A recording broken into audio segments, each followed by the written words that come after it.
afin que ce que la brebis mange ne la tue pas. Qu'est-ce qui tue la brebis?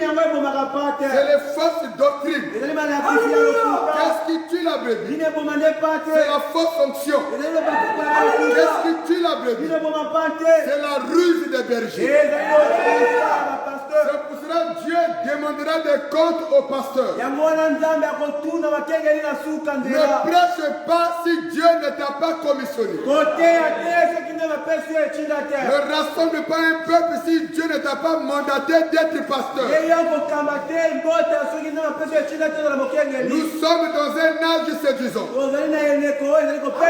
Les gens ne sont pas sauvés, ils ne seront pas sauvés par les belles paroles. Les gens sont sauvés par la parole de Dieu. Ça ne dépend pas de toi, mais ça dépend de Dieu. Un berger doit avoir la commission pour être appelé pasteur. Je peux entendre amen? Alléluia. C'est comme le pasteur. Si quelqu'un conteste avec lui sur la parole,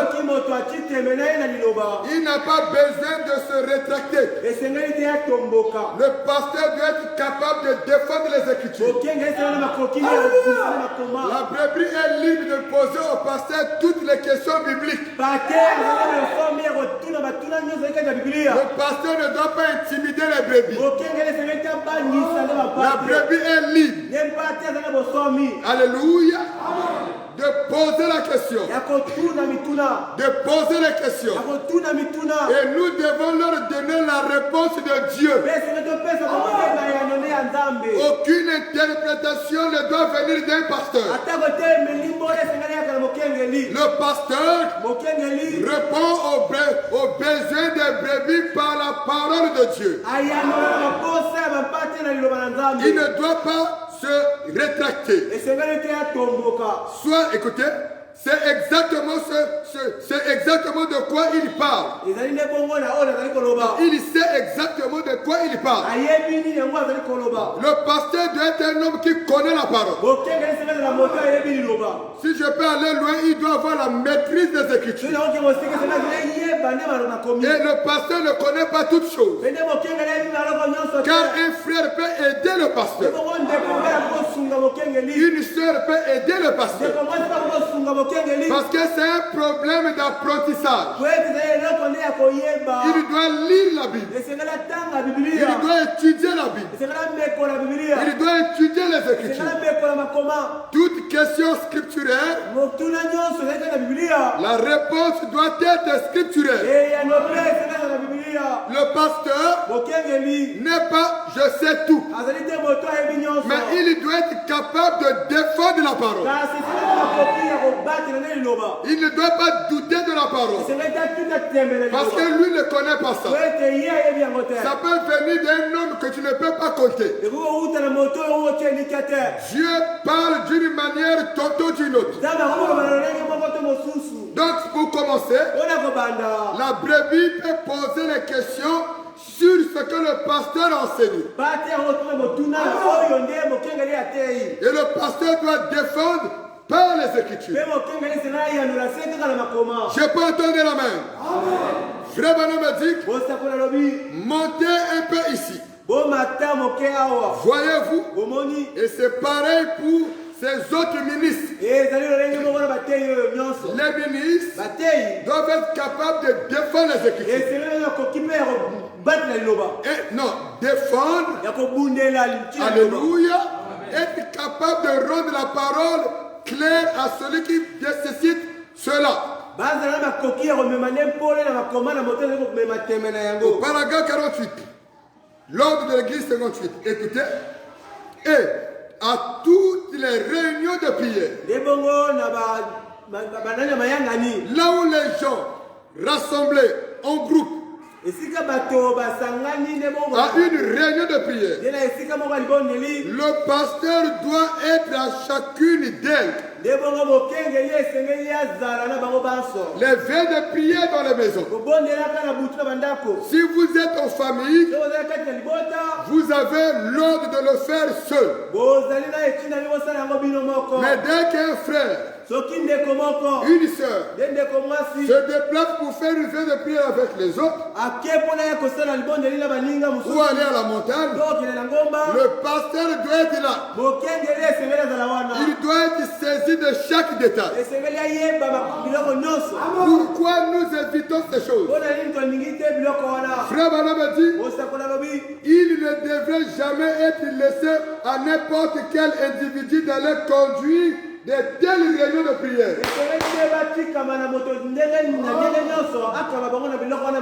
Car nous avons découvert qu'ils sortent de la ligne de la doctrine et ensuite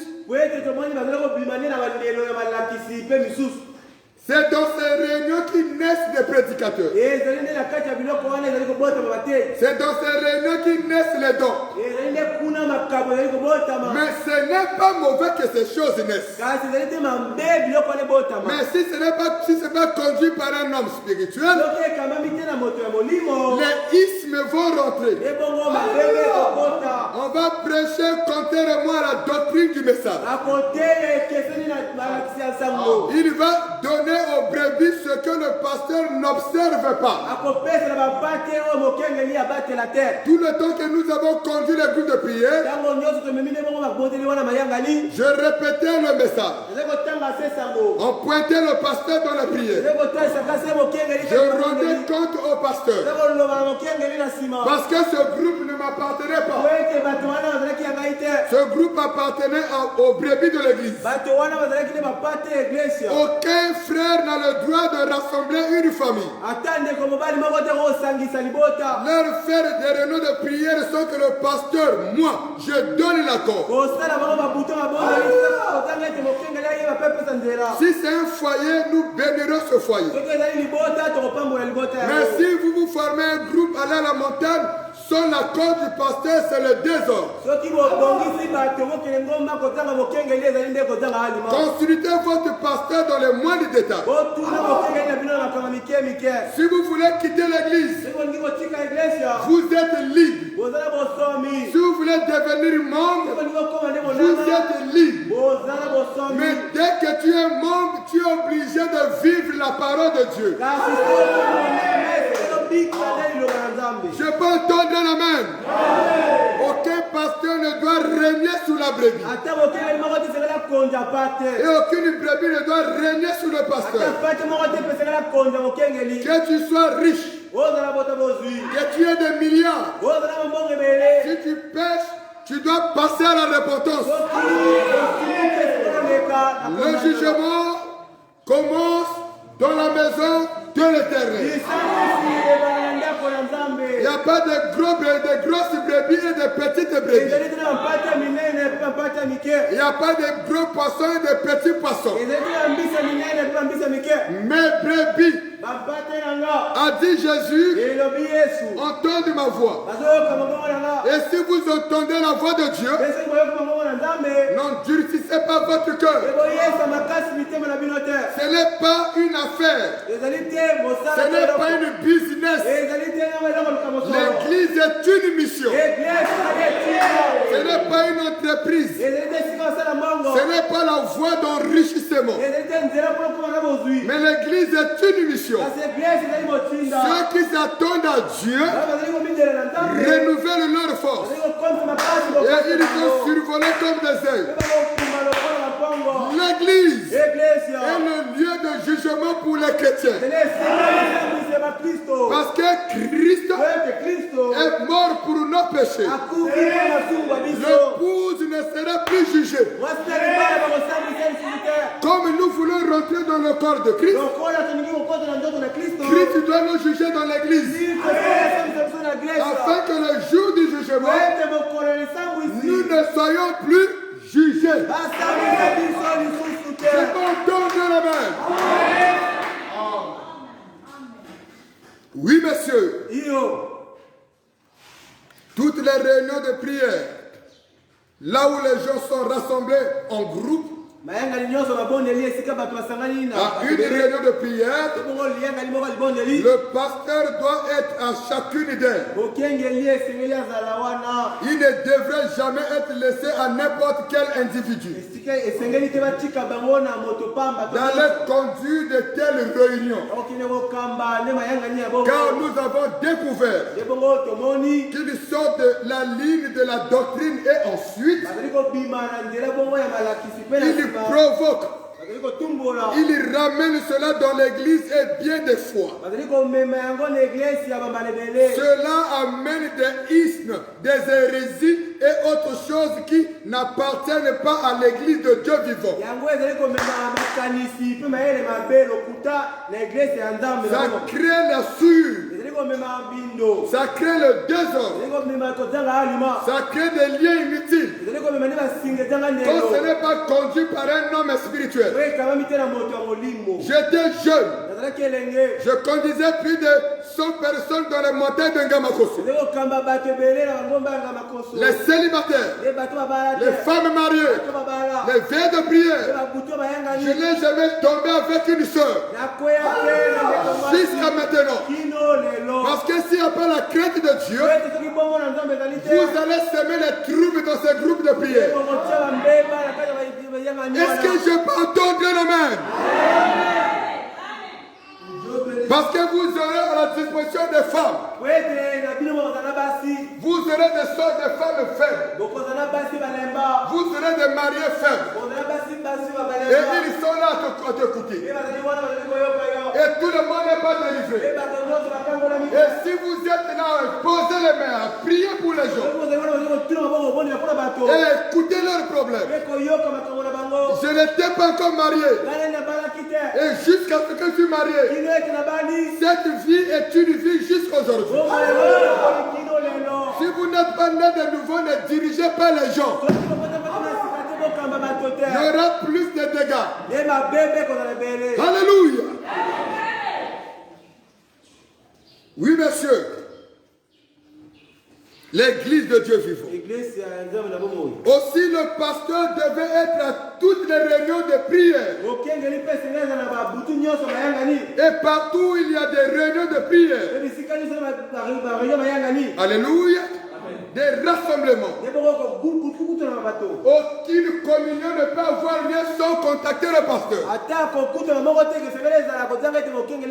Oh, on va aller se retrouver manger là-bas. C'est bien de se retrouver et manger. Dès qu'un incident arrive, c'est l'église qui prend soin des membres. Et si les membres dans leur réunion, le pasteur était au courant, c'est le désordre. Le contraire de l'ordre, c'est le désordre. Est-ce que je peux entendre la main? Nous devons obéir à l'ordre pour soulager les choses. Maintenant, je m'adresse cette fois-ci au pasteur. Souvenez-vous qu'il a l'autorité absolue sur l'église. A le pouvoir d'exercer toute l'autorité que le Saint-Esprit voudrait. En d'autres termes, tout ce que le Saint-Esprit le conduit à dire, il a dans l'église le droit de faire tout ce que Dieu le conduirait à faire. Il a aussi des droits sur son conseil de diacre. Alléluia. Il peut changer le conseil de diacre. Celui des administrateurs. Le pianiste. Alléluia. Ou tout office qu'ils désirent changer dans l'église. Tant qu'ils se sont conduits par le Saint-Esprit d'agir. Alléluia. Il doit le faire.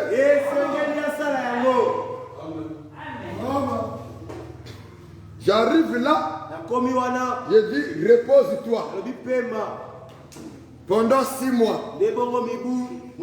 Un tel vient travailler. Parce que toi, depuis que tu travailles, tu deviens un peu gros. Or ici, c'est l'humilité. Depuis que tu prêches, tu deviens un peu grand. Ici, c'est l'humilité. On ne prêche pas pour influencer les gens. On prêche pour amener la parole à aider les gens. On prêche pour que la parole touche le cœur des gens. On prêche pour que la parole guérisse les malades. On prêche pour que la parole résout leurs difficultés. On prêche pour que le royaume de Dieu habite dans les chrétiens.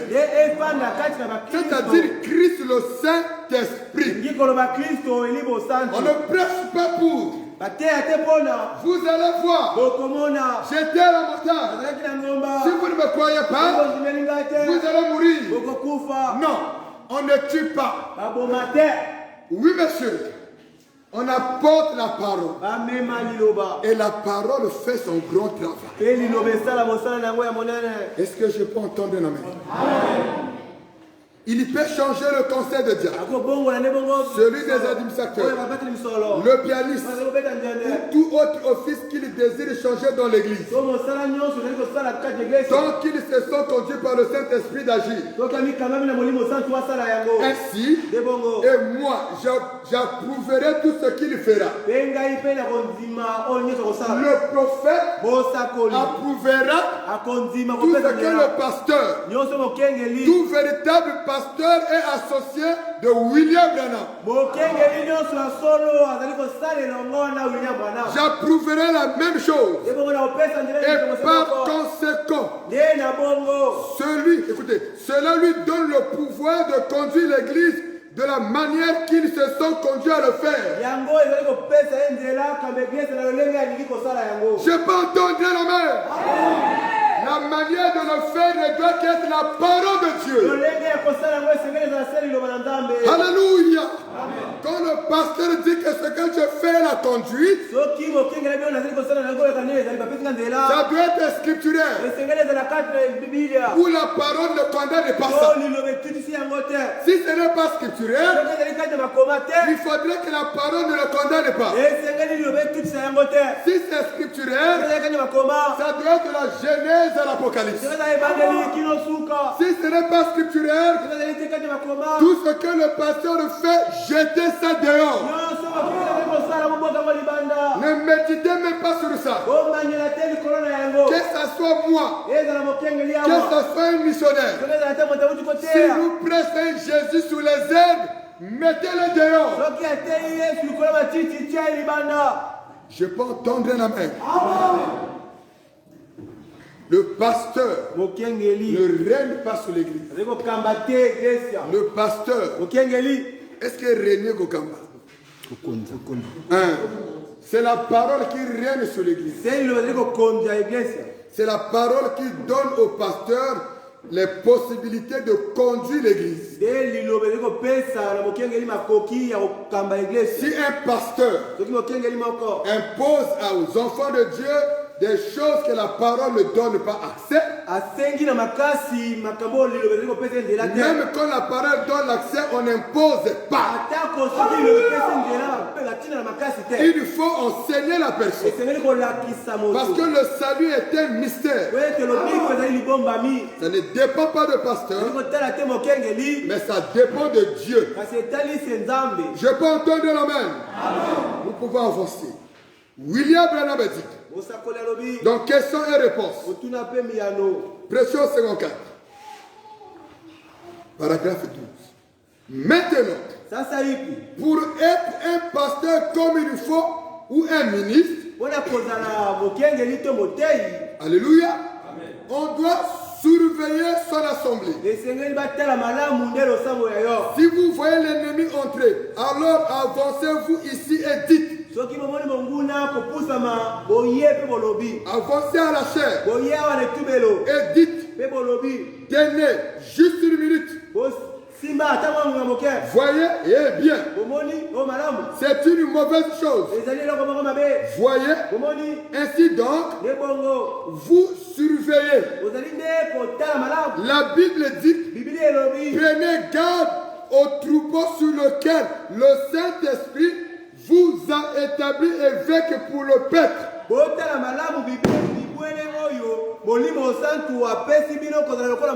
Si le désordre rentre, le désordre c'est quoi? Le copain et copine ici. Le désordre c'est quoi? Le vol d'argent. Le désordre c'est quoi? Un vulgaire homme vient ici pour troubler nos sœurs. Le désordre c'est quoi? Tout ce que la parole ne soutient pas.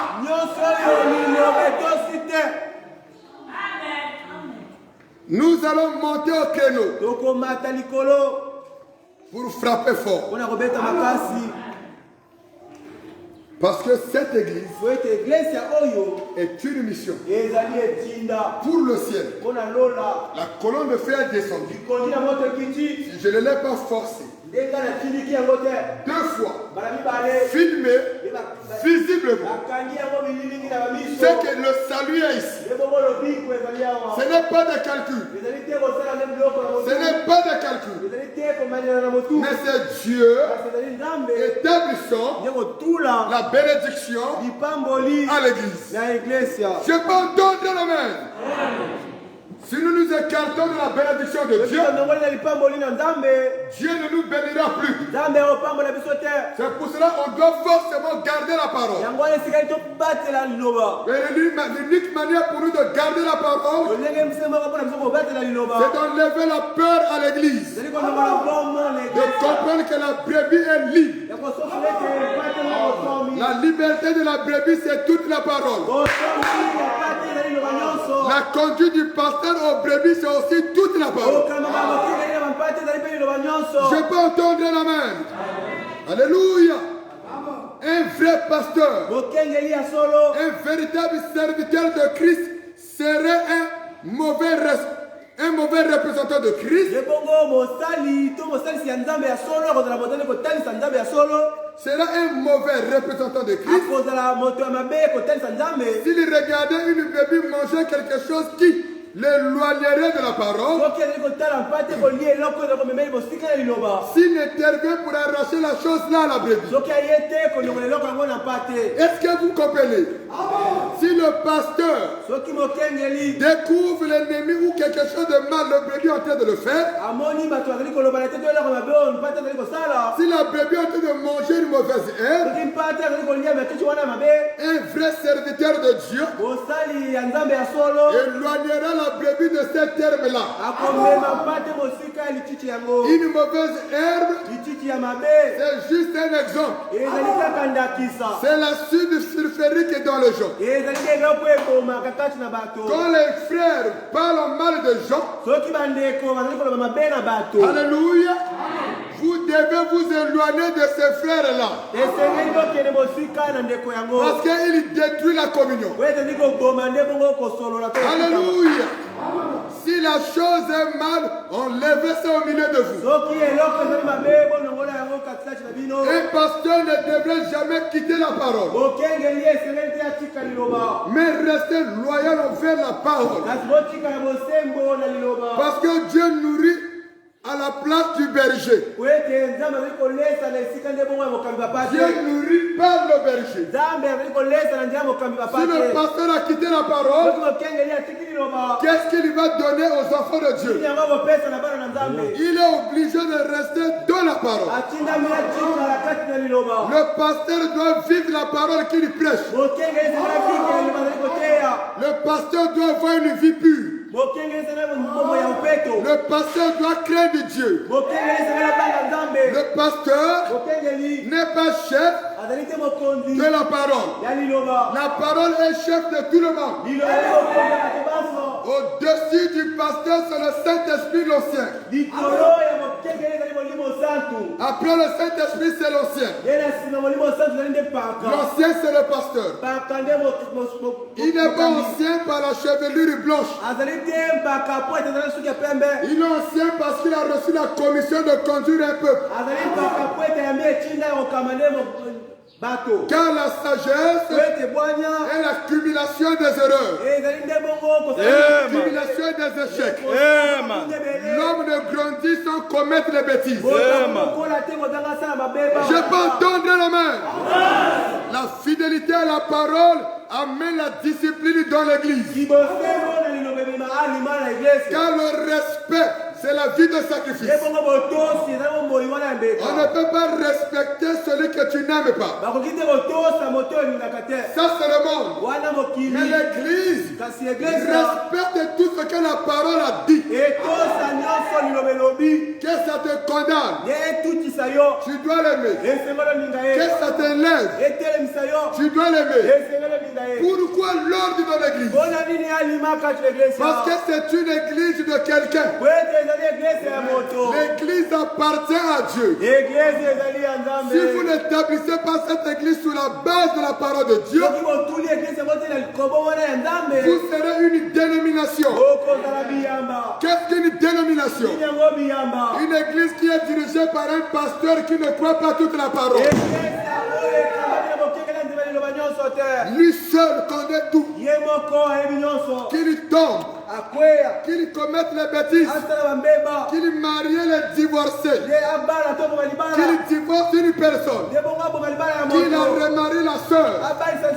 Même si les Écritures condamnent, lui il est seul chef de son église. Ça c'est une dénomination. Bien dit. C'est pas l'église de Dieu vivant. Non, monsieur.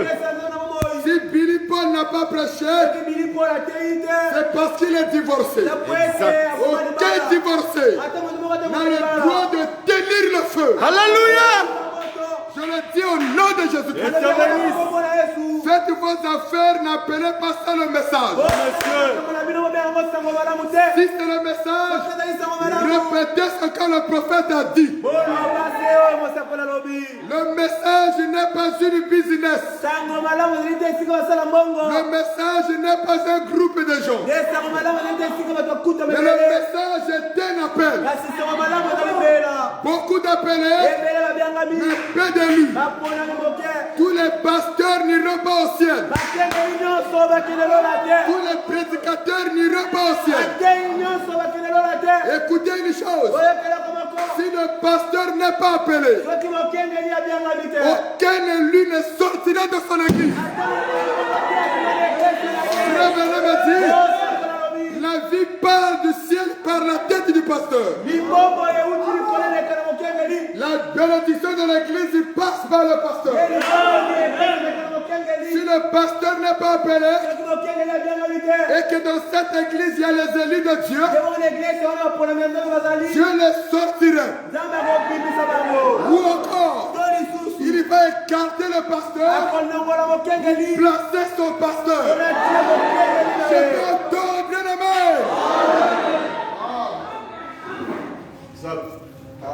Oui, monsieur. Alléluia. Le message. Un pasteur ne devrait jamais quitter cette parole, mais rester loyal envers la parole. Parce que Dieu nourrit à la place du berger. Dieu nourrit à la place du berger. Si le berger n'est pas, Dieu ne pourra pas nourrir l'église. C'est pour ça que le berger doit craindre Dieu.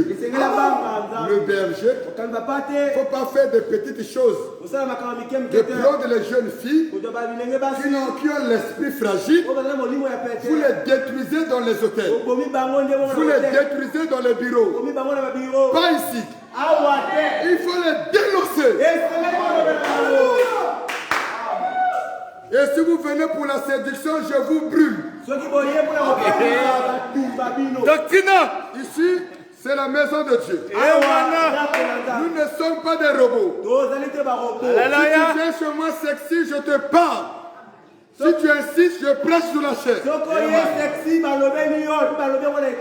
Alléluia. Les bergers doivent craindre Dieu.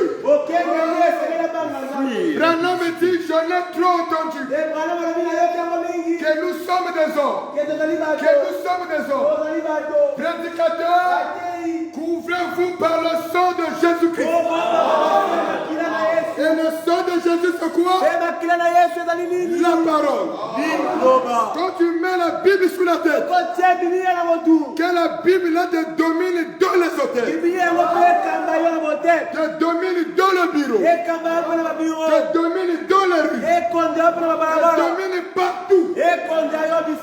Je m'ordonne la main. Amen. Je termine bientôt.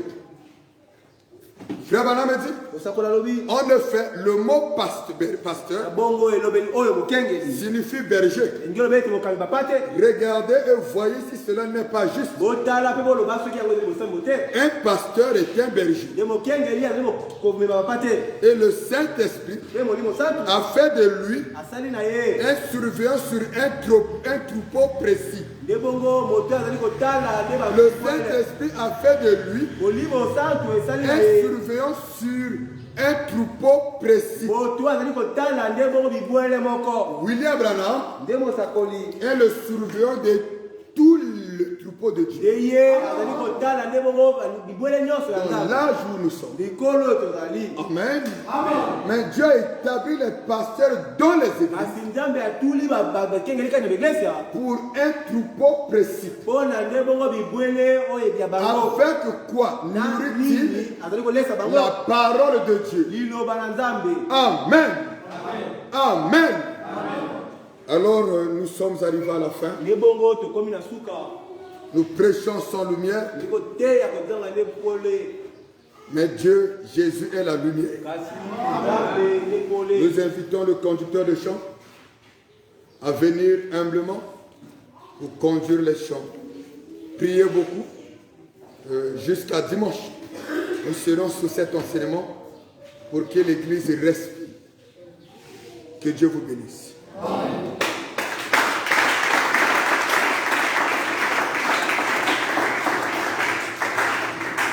Je vous invite à vous lever. Ceux qui sont conduits, revenir à la chaîne. Nous allons fredonner un cantique pendant que chacun de nous va rentrer dans la version. À la croix, au pied du Maître, à genoux, j'ai fait mon choix. Au Saint-Disciple, je veux être tout près de lui par la foi.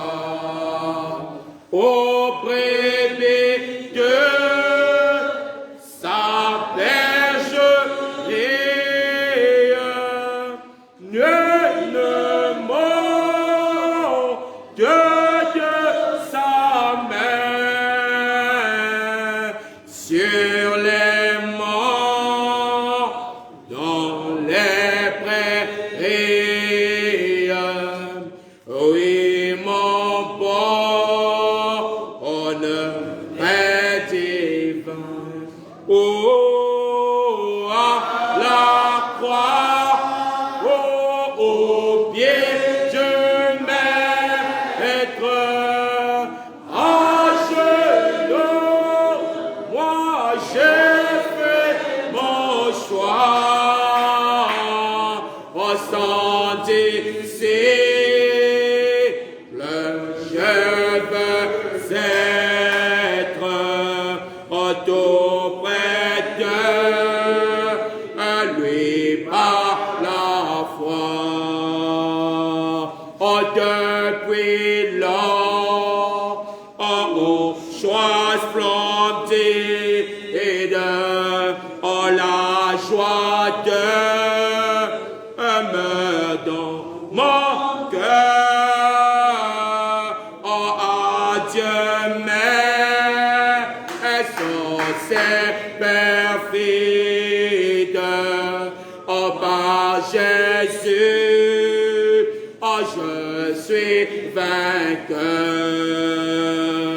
Oh, adieu, vaine convoitise. Oh, Dieu, mon Dieu, oh, qui me donne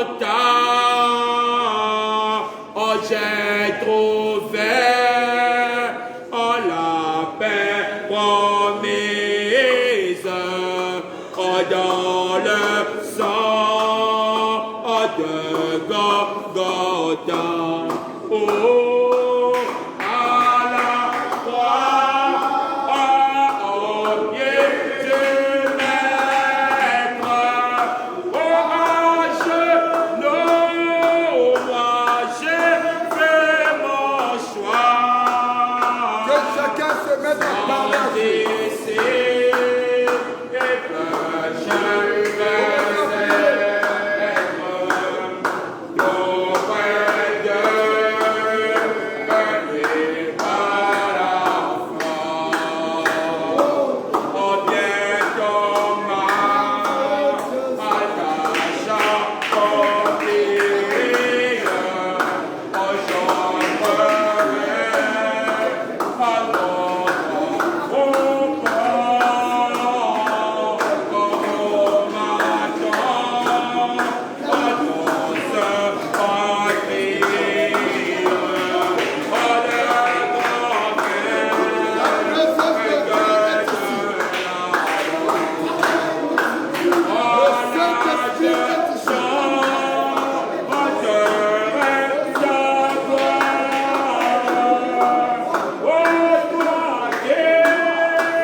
Merci pour ton feu. Prions le Seigneur. Croyez à votre prière. Quand l'enseignement est porté à l'église, vous priez pour ça. Amenez cet enseignement dans vos vies, dans vos maisons. Là où il y a le désordre, mettez l'ordre. Si vous avez l'ennemi en famille, en foyer, résolvez vos problèmes. Mettez l'ordre envers les enfants. Mettez l'ordre partout où vous passez. Parce que Dieu ne lèvera que l'église qui est en ordre. Et vous êtes l'église de Dieu. Prions le Seigneur. Éternel notre Dieu, c'est sous un cœur qui saigne que je lève ma voix auprès de toi, afin que ta grâce puisse pouvoir la bénédiction dans nos cœurs, dans l'église, dans tes enfants, dans nos maisons. Oh Dieu, en tant que berger, par ta grâce, je demande, Seigneur, l'ordre dans nos vies, l'ordre dans nos maisons, l'ordre dans tout ce que nous faisons, l'ordre dans notre entourage, l'ordre dans nos relations. Oh Père, il y a des nécessités ici. Tu connais le besoin. D'autres n'arrivent pas à mettre quelque chose en ordre dans leur vie. Mais nous t'implorons, Père, de leur soutenir, de leur donner la force, de réunir les conditions, afin que la parole pouvoir la solution là où c'est impossible. Oh Dieu, les voici, Père, ton peuple. Nous te demandons de faire grâce, d'entrer dans leur vie et de soutenir chaque foyer, de soutenir chaque marié, de soutenir chaque jeune frère, de soutenir chaque jeune sœur, d'être un modèle, des chrétiens ordonnés par la parole, des chrétiens ordonnés par l'Esprit de Dieu. Accorde le Père, partout où ils passeront, qu'il y ait un témoignage que quelque chose s'est passé. Maintenant, Seigneur, nous sommes arrivés à la fin. Bénis tes enfants. Bénis les paniers de 10 offrandes. Bénis chaque main qui mettra quelque chose. Ainsi, ô Dieu, souviens-toi de nos pères. Dans le nom de Jésus-Christ. Amen.